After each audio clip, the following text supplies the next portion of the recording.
ភាជាអ្នកដៃដែលស្មូនឆ្នាំងធ្វើតូចធំជុំទៅឆើក្ដីឆ្អិនក្ដីរមែងត្រូវបែកបំណាយជាដីខ្លាយជាអិនណៃនៅទីបំផុននោះយ៉ាងណាមិញជីវិតសត្វលោក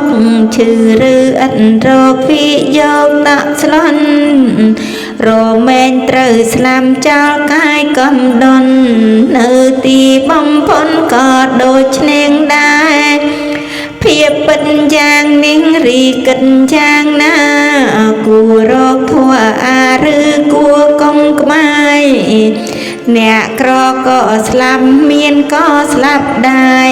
កម្មករថៅកែស្លាប់តែទាំងអង្គអ្នកកើតតែងស្លាប់មិនយ៉ាប់គិតទេទាំងយើងទាំងគេស្លាប់ឥតសល់សងគ្រាន់តែមុនក្រោយយូរឆាប់ប៉ុណ្ណឹងត្រូវគិតមើលចង់គួរធ្វើយ៉ាងណានិពន្ធដោយឧបាសកកុយសុធនអានដោយនាងខ្ញុំសុកស៊ីណាន់ភាជាអ្នកដៃដែលស្មូនឆ្នាំងធ្វើតូចធំជុំទៅឆើក្ដីឆ្អិនក្ដីរមែងត្រូវបែកបំណាយជាដីខ្លាយជាអិនណៃនៅទីបំផុននោះយ៉ាងណាមិញជីវិតសត្វលោក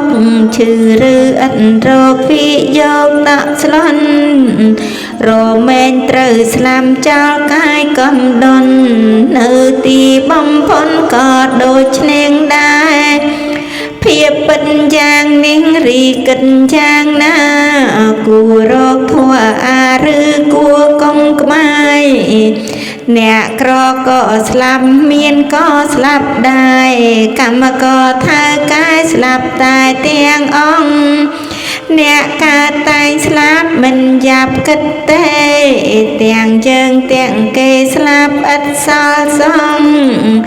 គ្រាន់តែមុនក្រោយយូរឆាប់ប៉ុណ្ណឹងត្រូវគិតមើលចង់គួរធ្វើយ៉ាងណា